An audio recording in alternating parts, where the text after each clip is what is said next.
There's a difference between a truck that can go anywhere and a truck built so you never have to come back. Most six-wheel drive builds circulating online are stripped-out expedition rigs, bare metal, exposed winches, nothing soft anywhere. This one is the opposite. Somewhere inside Australia's small private overlanding fabrication scene, at least one Land Cruiser has reportedly been stretched onto a third axle and turned into a fully self-contained camper kitchen, shower, bed, the works, without losing the off-road geometry that made the donor truck worth starting with. Toyota has never confirmed a shadow haul camper exists.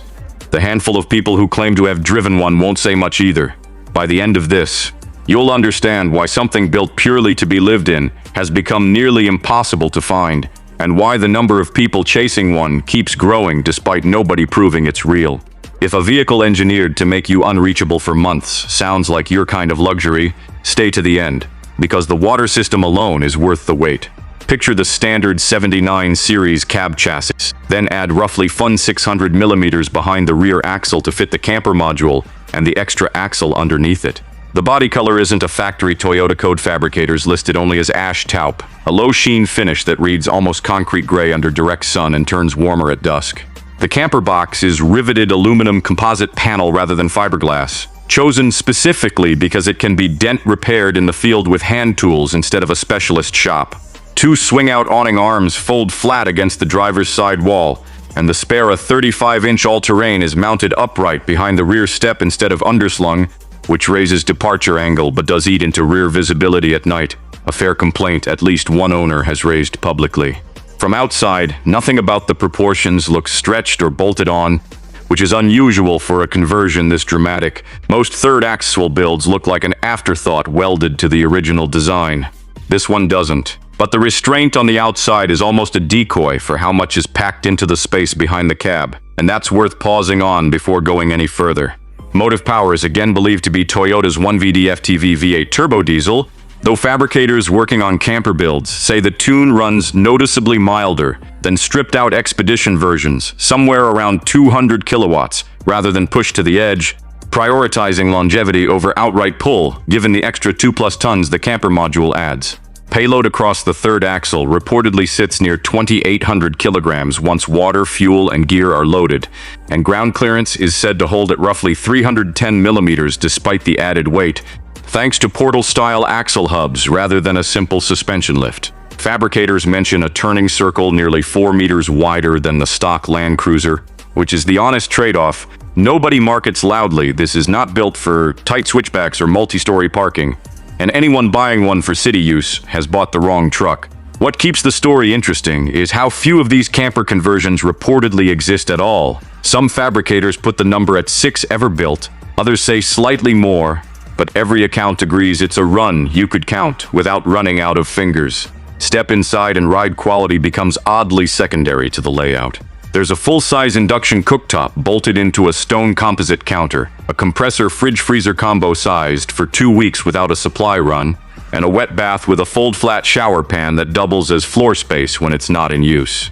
The dinette folds down into a bed rated for 2 adults, while a second berth sits over the cab for a child or extra gear. Looking at this, it feels less like sitting inside a vehicle and more like standing inside a very small, very deliberate apartment that happens to be capable of climbing a rock ledge.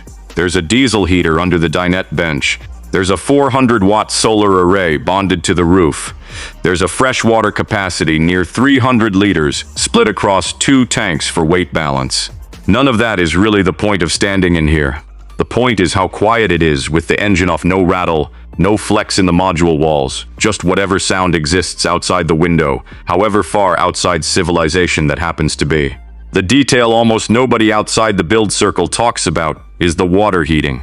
Rather than running a dedicated on-demand heater, the system reportedly loops through the engine's cooling circuit via a secondary heat exchanger, so hot water at the shower head is essentially free anytime the engine's been running more than about 10 minutes, a trick borrowed from the same fire and rescue vehicle world that's influenced other Australian 6x6 conversions. The camper module also reportedly runs its own isolated 24-volt house system, separate from the truck's 12-volt starting circuit entirely, specifically so a flat house battery can never strand the engine.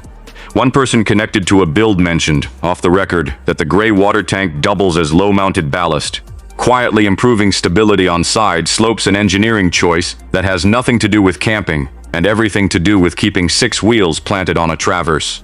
Whether every unit shares this detail or it was specific to one order, nobody's gone on record to confirm. What's clear is that somebody spent real engineering hours solving a problem most camper buyers would never think to ask about, and that's usually a sign there's more going on here than a camping build. Nobody's published an official price for one of these builds, which tracks given how few exist.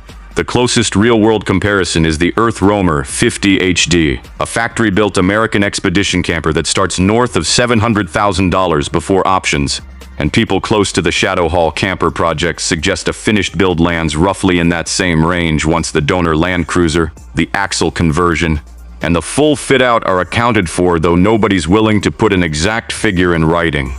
This isn't built for someone who wants a camper for weekend trips to a campground with hookups. It's built for someone who wants to be gone for a season, not a weekend, somewhere no cell signal reaches and no dealership can help if something breaks. If you're already thinking about which stretch of desert or coastline you'd disappear into for 6 weeks rather than 6 days, you already know whether this camper was built for you. So here's the honest landing. The Shadow Hall camper isn't a Toyota product. It's a small, quietly guarded conversion built on a platform Toyota engineered to survive decades of hard use. Reshaped by fabricators who apparently decided a proper camper shouldn't have to sacrifice the off-road ability that made the donor truck worth starting with in the first place. Whether 6 exist or slightly more, every account agrees this build was never meant to be found easily. No dealership network, no press release, no waiting list you can actually join. That's not an accident. A vehicle engineered specifically to make its owner unreachable for weeks at a time is, almost by design, going to stay unreachable itself. There's something genuinely rare about a build this capable, choosing total invisibility over a single moment of exposure, no badge, no announcement, nothing inviting anyone to come looking. Toyota didn't build this. Toyota may not even know it exists. And maybe that's the honest takeaway in a market full of campers built to be seen at the trailhead. The one nobody can confirm might be the only one actually built for a version of remote most people will never come close to. If you've made it this far, tell me in the comments where you'd take a build like this first, because there's another private conversion out there even harder to track down than this one, and it's already loading.